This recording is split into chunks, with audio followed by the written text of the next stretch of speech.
Muito bem, bom dia, meus irmãos. A graça e a paz do Senhor Jesus. Vamos orar?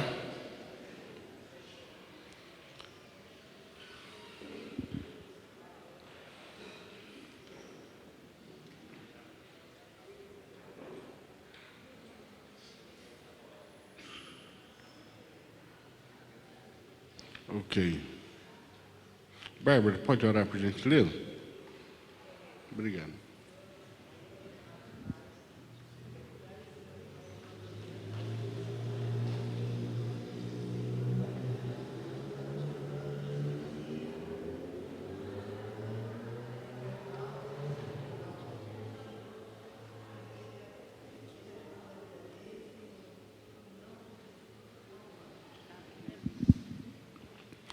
Hoje é a nossa lição número 11. Na sua revista está na página... Oi? 51. Página 51 aí da sua revista. Lição número 11. Animem uns aos outros. Estamos chegando no finalzinho aí da nossa revista. Deixa eu ver quantas são aqui. Não, ainda faltam algumas ainda. Animem uns aos outros. Na verdade, poderia ser exortem uns aos outros, ou consolem uns aos outros. Daria na mesma aqui. Acharam aí? Ok?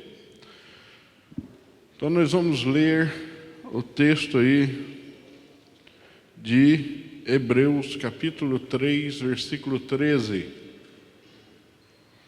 Hebreus 3, 13.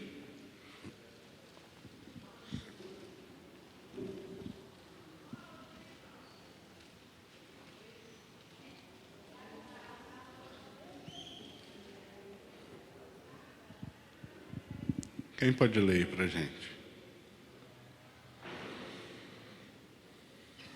Eu, contrário, exortai-vos mutuamente cada dia, durante o tempo que se chama hoje, a fim de que nenhum de vós seja endurecido pelo engano do pecado. Sim. Na versão da Sheila, diz exortai-vos mutuamente. Alguma versão traz uma palavra diferente, verbo diferente de exortar? A da Gil traz encorajem-se, né? Alguma outra diferente ou não? Ninguém está usando... Oi? Advirtam. Advirtam uns aos outros. A ideia é essa mesmo, né? A raiz dessa palavra aí é a ideia de motivar para uma ação, né?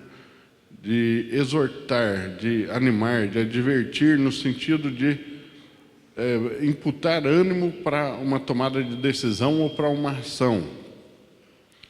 Então, quando alguém exorta, ele está literalmente advertindo, animando, exortando, motivando com vistas a uma decisão ou uma ação. A ideia é essa, né?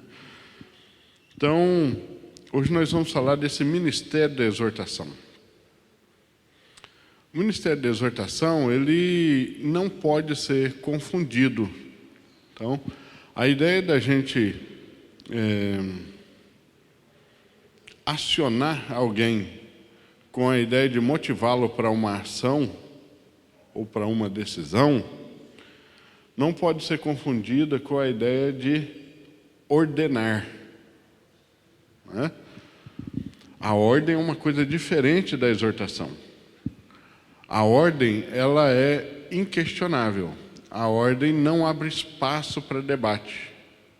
A ordem não depende da aceitação de quem recebe, né? A ordem, ela é dada, literalmente, e espera-se o seu cumprimento. Então, a exortação não é impositiva, como é o caso de uma ordem, né? Olha, faça isso.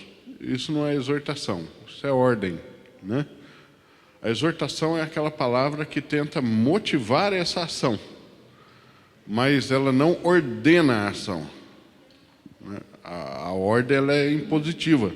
A ordem não espera, não se preocupa com a aceitação ou não da pessoa. Ela é atribuída, ela é imputada. Você dá a ordem, ponto. A exortação é quando você argumenta, você dialoga, você age tentando convencer o outro a decidir ou a agir da maneira como se espera. Isso é exortação. Então, a exortação, a palavra exortação às vezes é confundida com chamar atenção, né? Com bronca, dar uma bronca, né? Exortar é dar uma bronca. Pode até adquirir esse formato quando essa bronca tem esse objetivo. Se espera uma mudança de decisão e de ação, de comportamento. Também é uma exortação. Mas não é sempre assim que ela acontece, não é sempre com o formato corretivo. Às vezes ele é preventivo, né? Para a tomada de uma mudança de decisão para se evitar algo, e não para corrigir algo. Então, a exortação na Bíblia, ela tem esse caráter de uns aos outros se animando, se advertindo, se corrigindo, a fim de que nossas decisões e ações estejam alinhadas com a verdade de Deus. Esse é o propósito da exortação, né? E a Bíblia diz que nós devemos nos exortar uns aos outros, nos advertir uns aos outros. A prática disso é uma prática simples. Não existe necessariamente... Não, existe, né? Eu preciso fazer essa diferença aqui. Na maior parte dos casos, a exortação acontece na igreja de forma informal. Não de maneira formal, através de um ministério de exortação, né? Ela acontece na vida da igreja, na medida em que os seus membros vão se aconselhando mutuamente, vão conversando entre si, percebendo coisas, e eles vão se exortando mutuamente. Não é uma coisa que você marca a hora para fazer. É uma coisa que vai acontecendo, na maior parte dos casos. É uma coisa da vida da igreja, né? Você vai conversando com as pessoas, você fala, olha, eu acho que não deveria ser por aí, eu acho que não é o prudente, pelo que eu entendo, a Bíblia diz isso. Você está exortando, você espera mudar uma decisão, ou um comportamento, ou uma atitude, né? Uma ação. Isso vai acontecendo de maneira natural na igreja. Mas na igreja, isso também acontece de maneira formal, pelo ministério da exortação. Então, se o ministério da exortação é literalmente aquele que parte da palavra de Deus, né, para influenciar as decisões, ações e comportamento da igreja, para se alinhar com essa palavra de Deus, qual é o ministério de exortação na igreja?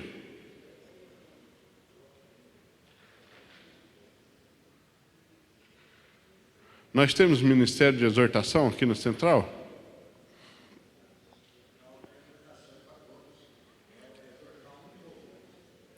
Sim. Então, exortar uns aos outros é como aquilo que a gente tem dito em todas as nossas aulas aqui dos uns aos outros, né? Acontece... Todos esses uns aos outros acontecem aqui na igreja, como eu estou dizendo, de forma diluída, de forma fluida, né? Pela ação do Espírito na convivência da comunhão. Mas existem os ministérios, né? Como eu disse, da adoração. Todos nós devemos adorar, mas existe um ministério que promove isso. Evangelizar, a mesma coisa. É a mesma coisa com a exortação também. Ela acontece também, a responsabilidade é da igreja de se exortar. Exortai-vos uns aos outros. É uma responsabilidade de quem? da igreja, mas existe um ministério também que trabalha com isso. O ministério da exortação é aquele ali, ó. É o ministério da palavra. O ministério da palavra é o ministério da exortação. Qual o propósito da exortação? A partir da palavra de Deus, exercer influência na expectativa que se mude decisões, comportamentos, ações e crenças. Qual o propósito do púlpito? Exatamente esse. A partir da palavra de Deus, confrontar a igreja. O púlpito e o ensino são o mesmo ministério. A diferença é só de forma, não de norma, né? Os dois têm o mesmo propósito. O ensino também tem esse propósito, né? De alterar decisões, comportamentos, crenças, ações. O púlpito também. A única diferença é na forma. O púlpito, ele não é interativo. O feedback que o púlpito recebe é muito pequeno, né? É a reação das pessoas enquanto se está pregando ali. A igreja reage, às vezes, verbalmente, com um amém, né? Glória a Deus. Isso são feedbacks, há aquela interação. Mas no ensino a interação é maior. Os irmãos interrompem, falam, perguntam, fazem comentários, assim vai. Mas o propósito é o mesmo. A única diferença entre o ensino formal e o púlpito é no formato de como se faz isso. O formato do púlpito é um formato de confronto. O púlpito chega com a mensagem pronta e procura confrontar os ouvintes com a verdade que ele está expondo. E espera desse confronto que haja uma mudança de crença, comportamento, decisão, de vida em si. O ensino também tem o mesmo propósito. Só que ao fazer isso, ele não parte do mecanismo de chegar com pronto e entrar com confronto. Ele constrói junto com a classe até chegar naquele objetivo. Não é? Entenderam ou não? A diferença entre o ensino e o púlpito é só de formato. O formato aqui é interativo. A gente chega e vai apontando e todos nós vamos caminhando juntos até a nossa conclusão. No púlpito, não. Ele chega e ele expõe e confronta com a verdade. E apela ou exige uma decisão diante da verdade exposta. Né? O púlpito é isso. Essa é a única diferença entre pregação e ensino. É formato. Mas o propósito é o mesmo. O propósito é sempre... Para que vamos ficar aqui ensinando e pregando se a gente não espera que mude nada? Né? A expectativa é sempre que mude crenças, ou seja, alinhamento doutrinário, compreensão doutrinária, né? A maneira como cremos, mude decisões, mude comportamento, que mude vida. Essa é a expectativa sempre. Se nós passarmos aqui o resto da vida estudando, ouvindo mensagem, sem que a expectativa seja que mude essas coisas, nós estamos perdendo tempo. Né? Então, o ministério da exortação formalizado na igreja, ele se chama púlpito e ensino. Essa é a exortação formal da igreja. É quando a igreja está exortando, está advertindo, está corrigindo, está alertando e exigindo em resposta uma mudança de comportamento, de crença, de decisão. Esse é o ministério formal. Mas, como eu estou dizendo, a exortação na igreja ela não acontece só nos ministérios formais. Às vezes até no aconselhamento isso acontece também, de forma formal, né? O aconselhamento pastoral formal pode ser também uma exortação, e quase sempre é mesmo. Mas ela acontece de maneira informal, como eu disse, quando os irmãos exortam uns aos outros, vão compartilhando, vão se corrigindo, vão se alertando. Hein? não acontece apenas na formalização ministerial da exortação, que é o púlpito, o gabinete pastoral, né, o aconselhamento pastoral, o ensino formal da igreja. Tá? Isso acontece também de forma fluida na vida da igreja, na comunhão da igreja. Então, às vezes você simplesmente está num grupo de irmãos e comenta algo da sua vida, abre ali algum espaço e os irmãos falam: olha, eu acho que pelo que a Bíblia ensina, pelo que nós cremos, esse não é o melhor caminho. O melhor caminho isso é também exortação, só que informal, como nós dizemos, né? Então, o aconselhamento, ele acontece de maneira informal na igreja. Ele acontece na vida da igreja, na comunhão da igreja. Mesma coisa com a exortação. Tá? Agora, o que pode descaracterizar a exortação? Quando ela perde algumas coisas. Por exemplo, se a exortação ela não se fundamenta na verdade da Escritura, ela não é mais a exortação bíblica. Não é? Se eu espero que a sua decisão, seu comportamento mude a partir de qualquer coisa que não seja uma verdade revelada na Escritura, não é mais exortação bíblica.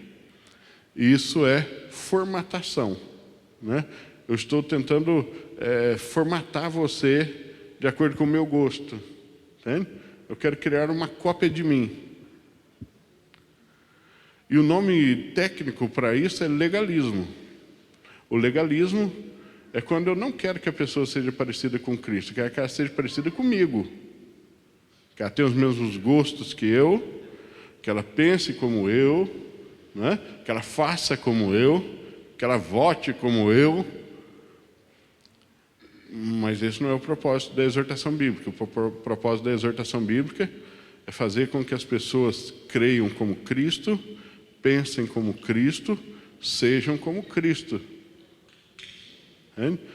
Então, se qualquer tipo de exortação ela perde o seu fundamento bíblico, ela deixou de ser exortação bíblica para ser uma formatação, uma reprodução legalista de qualquer coisa que seja. Quando eu digo legalista, não é porque ela exige regras. O legalismo não é só aquele do extremo que exige regras. Ele pode ser do outro extremo também, que quebra regras. Porque o que faz de algo legalista não é a lei em si, a regra, mas o propósito que se faz com isso. Estão acompanhando meu raciocínio ou não? Então, aqui é mais interativo, vocês podem interagir, né? Manipulação. Todo legalista é um manipulador. Todo legalista é um manipulador, consciente ou não disso. Consciente ou não disso. Ele é um manipulador doutrinário, ele é um manipulador emocional, ele é um manipulador espiritual. Ele manipula. Então, e muitas vezes a carga emocional disso é grande. O legalismo é sempre flor da pele com as emoções.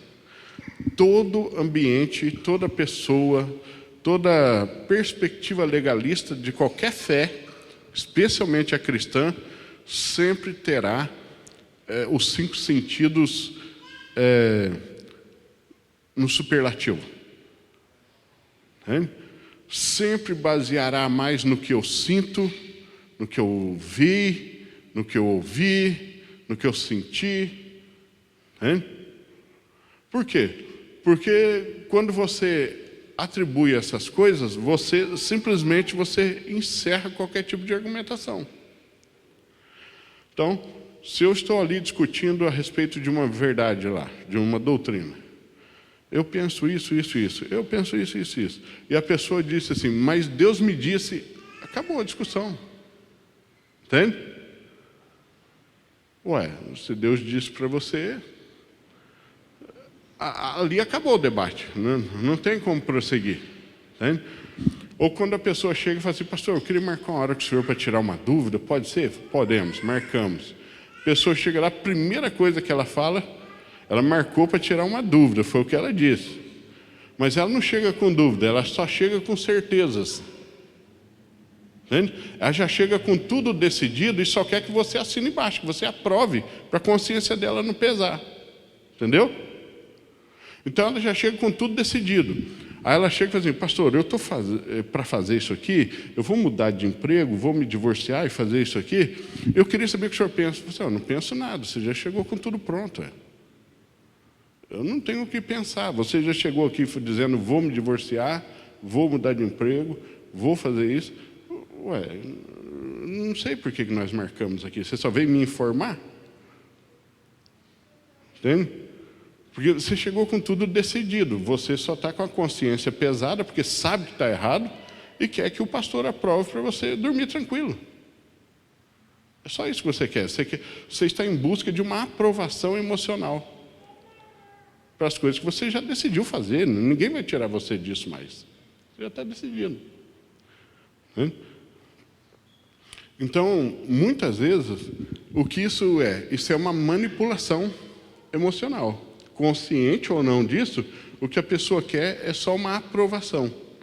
Porque ela não gosta da sensação de eu decidi fazer, mas eu acho que a igreja vai reagir mal, acho que a igreja vai me isolar, acho que o pastor vai achar ruim, talvez eu saia até do hall de membros. Então, essa sensação ela é tão ruim, né? Ela é tão desconfortável que ela busca aprovação. Porque aí qualquer coisa depois, se alguém olhar tudo, vai dizer, o pastor concordou. Entendeu? O pastor está sabendo. Já comuniquei com o pastor. É só para alívio. Essa pessoa não decide preocupada com a vontade de Deus. Ela decide preocupada com a reação das pessoas. Ela decide a vida dela baseada na reação das pessoas, da igreja, da família, da comunidade, do emprego, do patrão. Ela nunca decide preocupada com a vontade de Deus. Então, como ela tem essa carência emocional de aprovação, ela manipula, ela vem, ela chora, chora, chora, mas quando ela vai revelar o motivo do choro, já está tudo decidido. Isso é manipulação.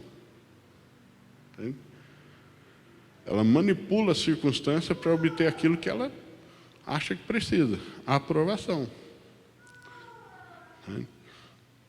Então, essas coisas, com o tempo, a gente vai ficando mais calejado, a gente já não cai mais, né? Quando alguém chega com tudo decidido e fala que foi lá buscar minha opinião, eu encerro a conversa, eu não prossigo. Eu não tenho o que oferecer para você. Não posso aprovar a sua decisão e nem tenho o que falar para você, porque não adianta, você já chegou com tudo pronto, está tudo decidido na sua cabeça.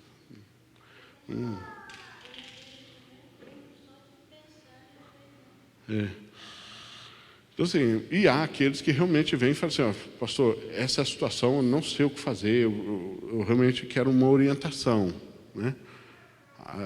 É diferente, você percebe quando a pessoa está realmente confusa a respeito do que fazer e tudo, e quando a pessoa só quer um carimbo, né, no documento que ela já assinou, entendeu? Para ela falar assim, eu não vou assinar isso sozinho, né?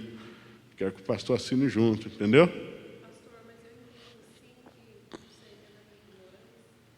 sim que aí é o momento da exortação, ó, você já decidiu, mas a Bíblia fala assim, que isso sobre o divórcio, Exatamente.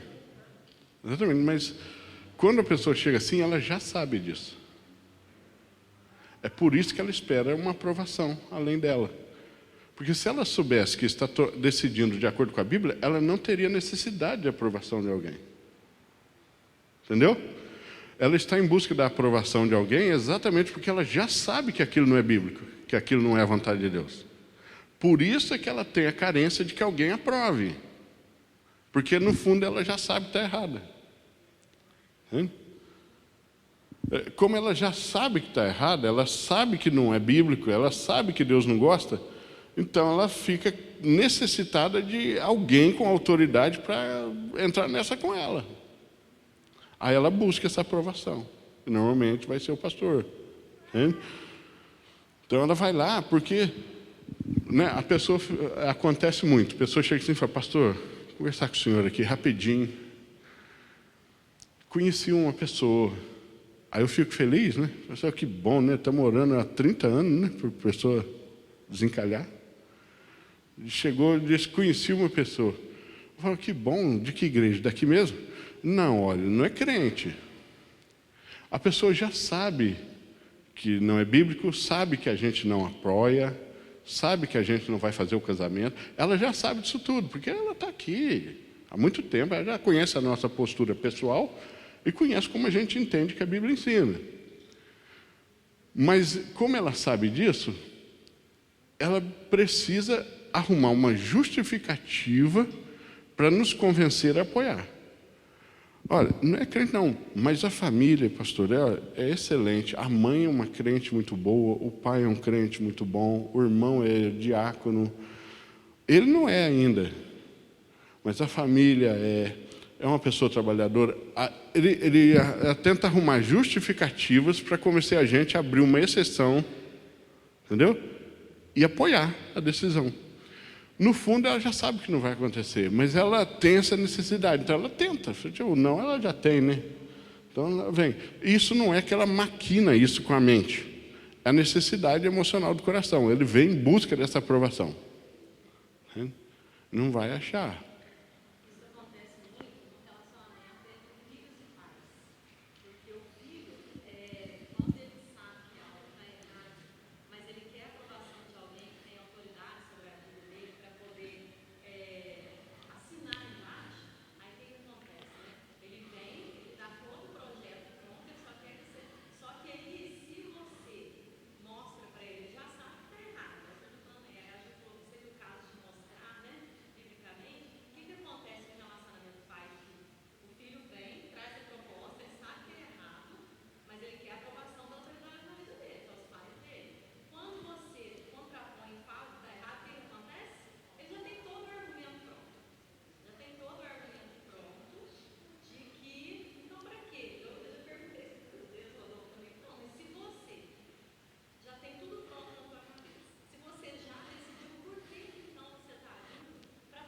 Porque eu gostaria que a senhora aprovasse, gostaria que meu pai aprovasse, mas se você sabe que a gente não aprova, por que você está vindo perguntar?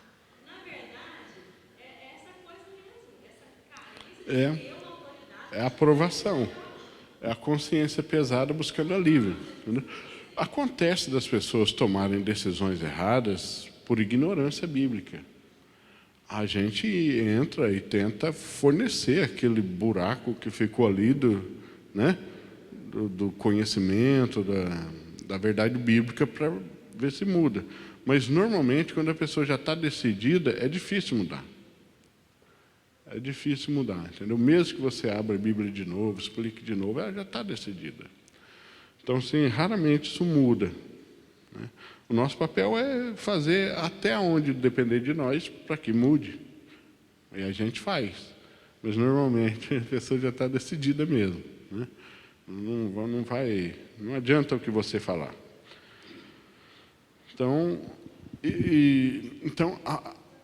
é tanto uma carência de aprovação quanto uma transferência de responsabilidade, porque entra nesse relacionamento, vai dar mal lá na frente, a responsabilidade não é só minha, teve o pastor também que deixou.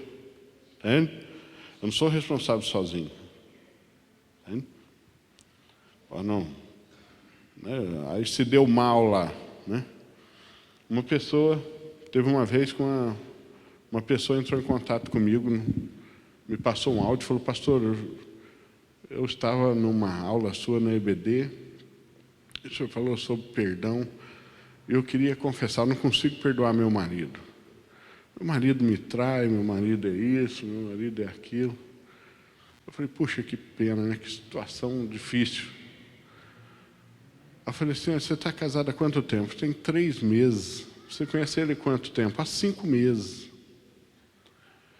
Mas você se casou com ele com 2 meses de namoro? Eu sei que eu fui precipitado. Eu falei, eu também sei. né? Precipitada. E você, quando casou, ele já tinha falado para você que tinha esses 2 filhos adultos de um outro casamento? Já. E você sabia que ele ia com frequência na casa da ex, que é mãe dos filhos? Sim. Irmã, então, você me desculpe, mas o que eu tenho para falar para você? Você deliberadamente entrou num casamento depois de 2 meses com uma pessoa que não escondeu de você que tinha 2 filhos adultos, que frequenta a casa da ex-mulher porque é mãe dos filhos, que ajuda financeiramente os filhos adultos que não querem trabalhar, que nunca escondeu de você que gosta de um boteco, você conheceu ele lá. O que você espera que eu faça? Eu estava com dó dela, mas eu não podia assumir essa bomba. Não tem como. Eu não tenho como resolver para ela. Entende? O máximo que eu podia fazer era expor para ela quais são as opções que ela tem. Só, as opções suas são continuar casada e continuar orando e esperar uma intervenção divina, milagrosa, no caso, continuar casada e tolerar, ou divorciar. Não existe mais opções, entende? Não existem outras. Nenhuma dessas é boa, mas não existem outras. Simplesmente não existem outras. Ou Deus faz um milagre, ou ela tolera isso ou divorcia. Eu até divorciaria. Entende? Mas eu não posso decidir pelas pessoas. A gente não pode decidir pelas pessoas que a gente está aconselhando. A decisão é da pessoa. Essas são as opções que você tem. Ou você divorcia, tolera, ou exerce a sua fé e espera um milagre. Mas eu não faria isso. Não, eu falei para ela, falei assim, não existe algo que eu falo para você, alguma escolha que você não sofra prejuízo. Não existe não vislumbro nenhuma possibilidade de decisão que você seja privada de prejuízo. Você vai sofrer prejuízo. Porque agora ela tem um filho com ele também, né? Então, agora você não tem escolhas que não tenham prejuízo. Você tem que tentar avaliar aí, você com Deus, qual é o menor prejuízo possível. Entende? Se divorcia, é um prejuízo, mas talvez seja o menor prejuízo possível, dentro da realidade. Entende? Então, a gente não tem o que fazer. Esse é o aconselhamento impossível, entendeu? O máximo que a gente pode fazer é solidarizar e orar junto com a pessoa, porque são situações impossíveis humanamente. Ou Deus opera realmente um milagre, ou ela não tem escolhas que não tenham prejuízo. Eu simplesmente não tenho. O que você vai falar para uma pessoa num quadro desse? Você não pode agir com ela como se ela fosse a vítima, porque ela não é vítima, ela entrou sabendo de tudo, ela tomou uma decisão consciente. Você não pode também ignorar que ela está sofrendo, a dor é real. Você não tem como agir com o marido, porque o marido não é crente, o marido não veio em busca da minha opinião, eu não tenho acesso a ele. O que você vai fazer? Não tem nada para fazer além de orar e suplicar a Deus ter misericórdia e que ilumine ela para tomar a decisão que dê o menor prejuízo possível. Não tem mais o que fazer. Então, assim, essa pessoa vem com uma demanda que é legítima, real, mas baseada puramente em decisões equivocadas, né? Completamente equivocadas. Num caso desse, o que a gente faz?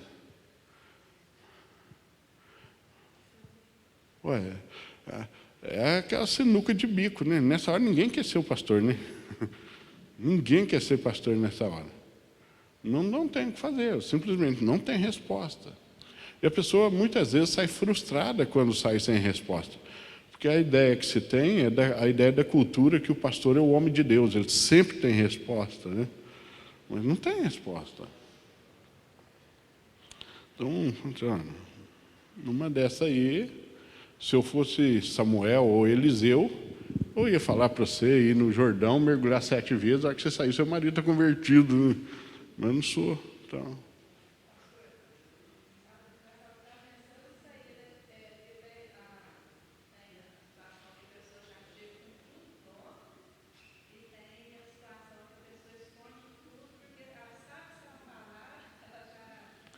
Se condena.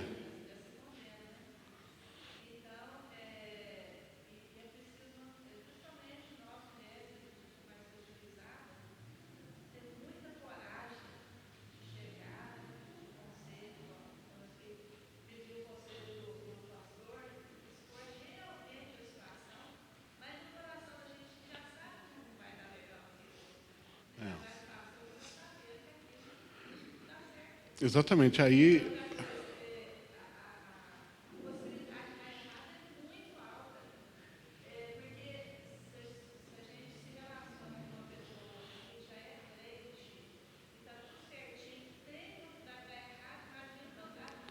é.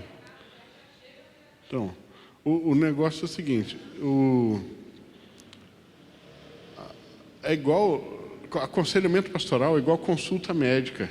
Quanto mais informação você ocultar, mais chance do diagnóstico ser errado. Entendeu? A pessoa vai no médico e não conta nada. Pergunta, você fuma? Não, mas fuma. Você bebe? Não, mas bebe.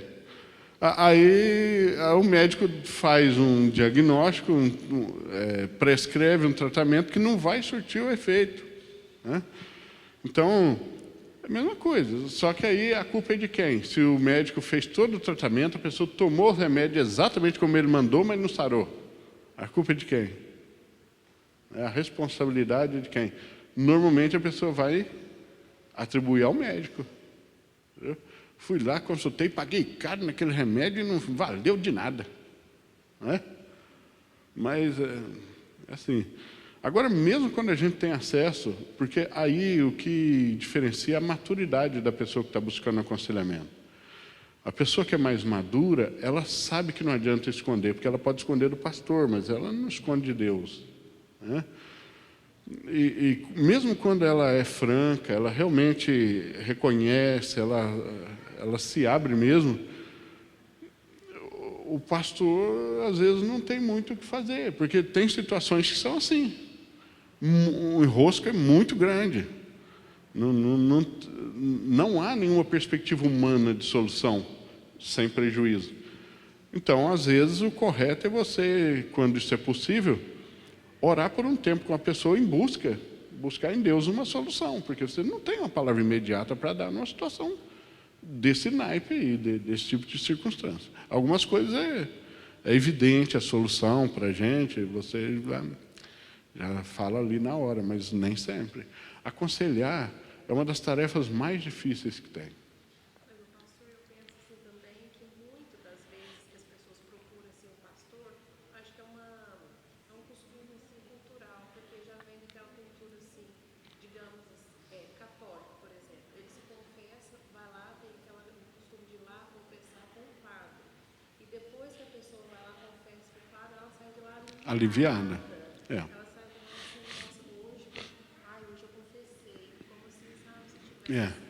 Por quê? Porque o catolicismo criou a cultura de que a culpa ficou lá dentro do confessionário. Você entra, fala, rasga o verbo, seja honesto, e a culpa fica onde? Lá dentro, você não sai com ela de novo. A cultura é essa. A sensação de alívio é por isso. A pessoa sai crendo de verdade que a culpa ficou lá. Né? Ela sai com uma obrigação, né? Da penitência, né? Um número lá de rezas ou coisas para fazer, mas a culpa ficou lá. Então, a expectativa é semelhante no gabinete pastoral. A pessoa quer sair, por exemplo, essa moça, talvez a expectativa dela fosse assim, que eu não enxergasse a culpa dela nas decisões dela, ver só a culpa do marido, né? Que é um traste, mas ela queria que eu enxergasse só esse lado. E não é bem assim. E a gente sabe que a culpa, não nos livramos dela por mágica, né? Apesar dela poder ser extinguida num instante, não é por mágica, é por arrependimento e piedade. Então, a expectativa das pessoas tem um ranço católico ainda na nossa cultura, com o pastor. Né? Aquela expectativa de que o pastor é um homem diferente, um ser iluminado, né? É da cultura também, E a gente transfere, sim, muitas vezes. Com o tempo isso vai diminuindo, porque vai convivendo no ambiente evangélico, isso vai sendo... Mas nós evangélicos criamos outras maneiras de santificar os nossos líderes, né? Lá eles arrumaram a batina, a roupa diferente, a linguagem diferente, os hábitos diferentes, né? Não se casam, tudo. Os evangélicos só criaram outras maneiras de divinizar seus líderes, né? Então, a gente também tem assim muita comunidade que endeusa seus líderes também a partir de outros mecanismos, diferente do catolicismo. Mas isso é ranço cultural mesmo, tem essa cultura. E a nossa cultura mesmo, a responsabilidade nunca é minha, tanto cultura quanto pecado. O pecado sempre tende a esquivar da culpa. Desde o Éden, né? Não foi a mulher que tu me deu, né? Tu me deste dessa mulher e eu pequei por causa dela. E ela pecou por causa da serpente, ou seja, ninguém assume nada ali, é sempre o outro. A razão de eu não ter sido perfeito não sou eu, não é uma imperfeição minha, é uma imperfeição no outro, né? Fiz isso porque ele era encantador demais, né? Fiz isso porque ela se ofereceu demais. A culpa é sempre do outro, né? A culpa é sempre do governo, a culpa é sempre do outro, né? Então, isso é o pecado em nós e também essa cultura mesmo de lance a culpa sempre para o outro. Nunca assuma nada, né? Nega até morrer. É cultural também. Então, a palavra de exortação, ela tende a imputar no outro ânimo, coragem para tomar a decisão correta de acordo com a vontade de Deus, imputar no outro verdade suficiente para ele escolher corretamente e, principalmente, o desejo de levar isso a cabo, né? Tomar a decisão, ainda que custe-lhe alguma coisa, por amor a Cristo. Esse é o propósito da exortação. Por isso que a palavra fala para a gente exortar uns aos outros na palavra, porque a palavra ela tem tudo para o cristão, né? E a palavra que nos fortalece, que nos corrige, né? E que nos dá sabedoria. Colossenses capítulo 3, né? Versículo 16, fala para a gente, né? Para a palavra. Em Timóteo, 2 Timóteo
Exatamente.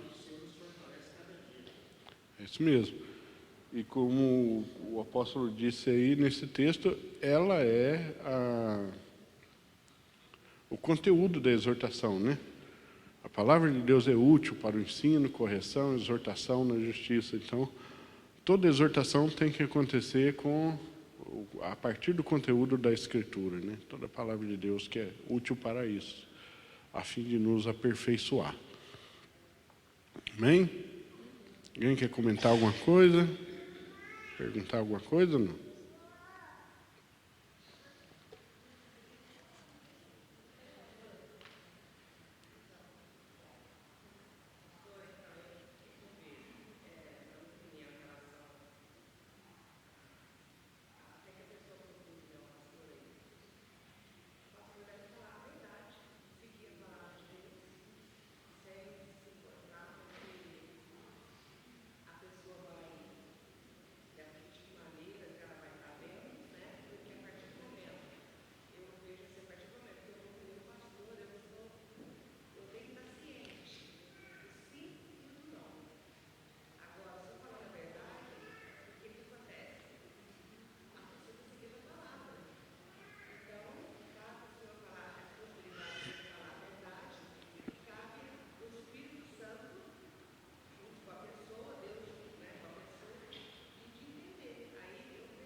É.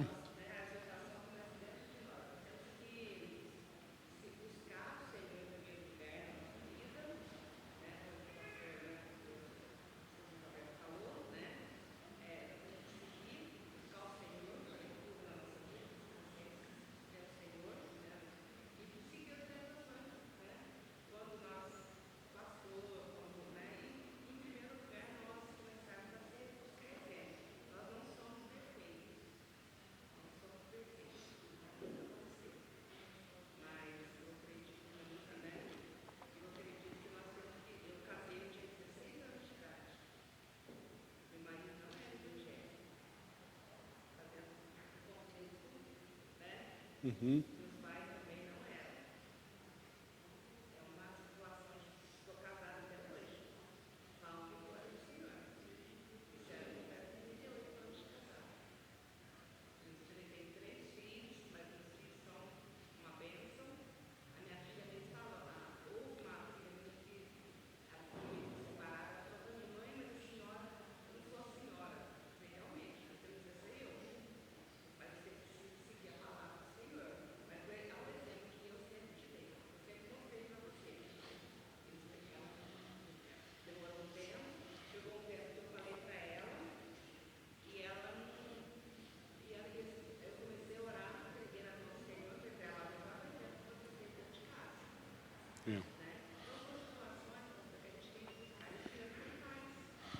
É. A relação pregação bíblica ou do aconselhamento bíblico com o testemunho daquele que prega ou que aconselha é muito fininha, né? Muito fininha. Embora as duas coisas não se confundem, né? O nosso testemunho não é a verdade é a palavra de Deus. O nosso testemunho pode falhar, a palavra não. Por exemplo, se Nínive dependesse do testemunho de Jonas, não se converteria ninguém. Se converteram pela palavra pregada, né? O testemunho dele foi equivocado, ele estava cheio de ódio ali. Imagina o olhar dele para os ninivitas enquanto ele ia pregando, né? O testemunho, ele é uma ferramenta que nos conquista o direito de ser ouvidos, mas não a garantia de que as pessoas vão crer no que ouviram. Entende? Por exemplo, quando eu vivo o que prego, isso faz com que eu conquiste com as pessoas o direito de ser ouvido. Quando eu vou pregar, porque as pessoas falam, ele não é um hipócrita, ele realmente vive o que prega. Então, as pessoas respeitam e ouvem, mas não garante que elas vão crer no que eu estou pregando, né? Se fosse assim, todo mundo teria se convertido quando Jesus pregou, né? Porque Jesus vivia o que pregava e pregava o que vivia. Mesmo assim, a maioria não creu. Então, o nosso testemunho, ele nos conquista o direito de ser ouvidos e o respeito dos ouvintes, mas ele não garante. O que garante realmente a conversão é a palavra de Deus, o poder da palavra de Deus e a ação do Espírito Santo mesmo, né? Então, nós devemos ensinar nossos filhos sempre qual é a verdade da palavra de Deus e, tanto quanto possível, permitir realmente que eles observem em nós a experiência dessa palavra na nossa vida, né? Dizer para um filho que ele deve orar e ele nunca nos viu orando, dizer para um filho que ele deve ser puro, mas não nos ver rejeitando o pecado, né? E, na maior parte das vezes, realmente ele não nos ouvirá, não conquistamos nele o direito de ser ouvidos, né? Ele vai ignorar o que estamos falando, por causa do mau testemunho. Mas é realmente a palavra de Deus que promove fé no coração, né? Ao ouvir a palavra de Deus.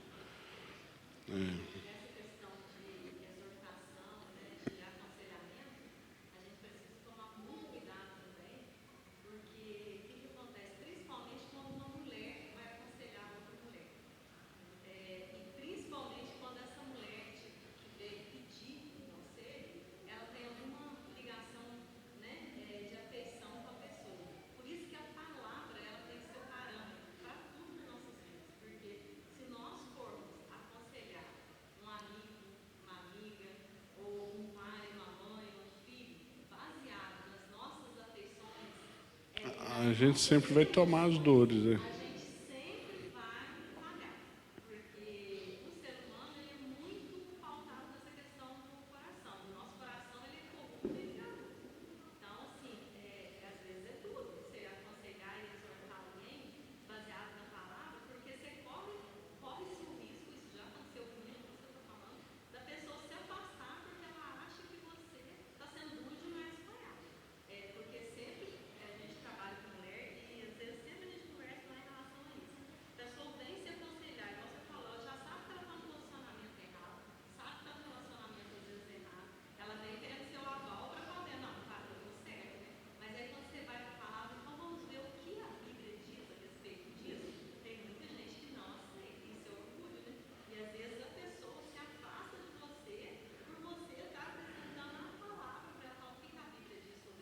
A pessoa simplesmente, é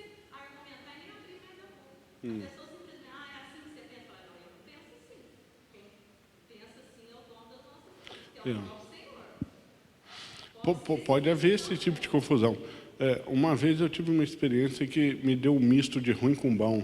Você viu? Quando você tem um misto de ruim com bom, a pessoa chegou em mim, estava passando por um momento com alguma complicação, e a pessoa chegou e falou assim, pastor, nem me chama de pastor, porque é um colega, né? Eu falei, olha, Arnaldo, passando por isso, eu queria saber a sua opinião. Eu fiquei lisonjeado, né? É um lisonjeio. Quando alguém se importa com a sua opinião sobre algo, principalmente algo pessoal, né? É lisonjeiro e é gratificante. Aí, a hora que eu abri a Bíblia, ele fechou a minha Bíblia e falou assim, não, eu não quero uma palavra bíblica, eu conheço a Bíblia, eu queria saber a sua opinião. Eu falei assim, olha, aí no começo eu fiquei lisonjeado, agora eu fiquei constrangido, porque a minha opinião não é maior do que a Bíblia. No começo eu fiquei lisonjeado, agora já estou constrangido. Né? E você pode correr o risco de descobrir que a minha opinião vai se alinhar com a Bíblia nesse ponto aí. Né? Então, às vezes a pessoa está em busca mais de algo afetivo mesmo. Né? Assim, no caso dele até era, porque a decisão dele, ele tomou uma decisão bíblica e correta. Ele realmente é uma pessoa que conhece bem a Escritura e tomou a decisão bíblica, só que pela dureza da situação, ele queria realmente um amigo ali na hora, né? Só que como ele pediu minha opinião, né, eu fui embasar a minha opinião na Bíblia e ele não queria nenhuma opinião, ele só se expressou mal, ele só queria um abraço mesmo ali, aquele momento ali de saber que tem alguém junto, né? Aí foi isso que aconteceu. Mas eu falei para ele, falei assim, não, eu não posso passar minha opinião na frente, né, da Escritura, isso não vai te fazer bem. Ele falou, eu sei. Aí eu só dei um abraço, era uma situação realmente muito difícil ali. Porque tem horas também que o melhor que você tem a fazer é ficar quietinho e só deixar a pessoa perceber que você está junto, né? Porque luto, né? Uma situação de luto, como era o caso, não tem muito o que fazer também. Você só tem que ficar junto, estar presente, né? Para alguém. Porque é tão bom quando alguém valoriza a tua opinião, né? A pessoa vai comprar alguma coisa e fala assim, eu queria que você fosse lá, me ajuda a escolher. É bom, né? A pessoa se importa com a sua opinião. Mas quando se trata assim, de verdades espirituais, a minha opinião, eu guardo ela, não posso dá-la. Né? A menos que seja realmente um ambiente de discussão, de estudo. Né? Nós estamos ali, cada um diz o que pensa, e nós estamos construindo ali para tentar chegar na verdade. É o momento de você dar opiniões e falar o que pensa. Mas no aconselhamento não é a hora das opiniões vigorarem, né? É a hora da palavra de Deus vigorar. E ela é sempre a luz para o nosso pé, a lâmpada para o nosso caminho, né? As opiniões de Paulo não entraram na Bíblia. Entraram só a palavra de Deus. Né? Então, mesmo que às vezes as nossas opiniões se alinhem com a Bíblia, ainda são opiniões. A Escritura é que deve prevalecer sempre, né? Como nosso guia, nosso farol. Muito bem. Vamos orar? Mais alguém quer comentar alguma coisa? Perguntar?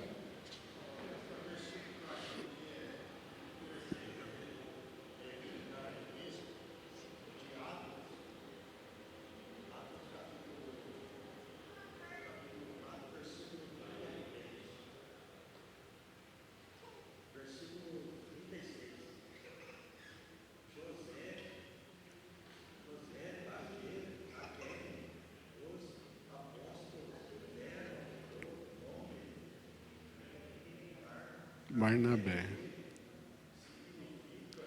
filho da exortação.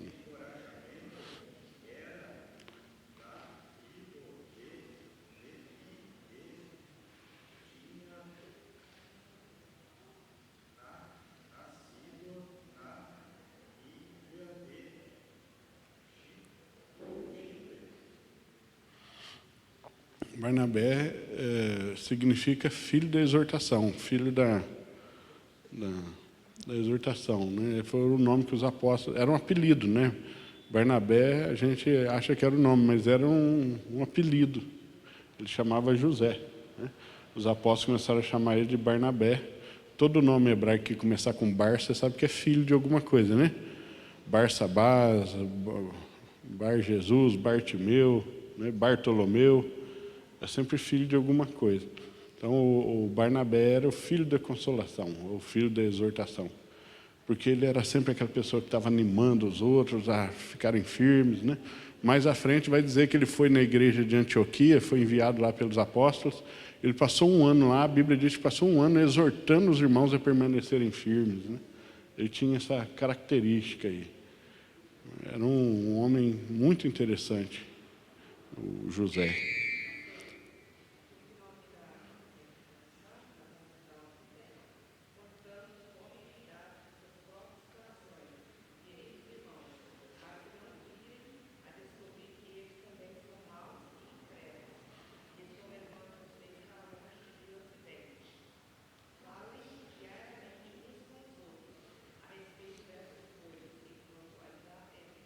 Exatamente, né? A Bíblia ela tem muitas, desde o Antigo Testamento, dos profetas, lá até no Novo, tem muitas exortações nesse sentido de que a gente tem que se aconselhar mutuamente e se exortar mutuamente, e quase sempre vem acompanhado com alguma ressalva desse tipo, né? Quanto mais o tempo se aproxima, ou quanto mais se aproxima aquele dia, né? Porque a necessidade dessa exortação bíblica, na medida que vai se aproximando o fim dos tempos, ela aumenta. Ela aumenta. E quanto mais o tempo passa, mais necessitamos de exortação bíblica, né? Para ficarmos firmes no Senhor. Porque os dias vão sendo cada vez piores, né? Mais maus. Vamos orar então? André, você pode orar por gentileza?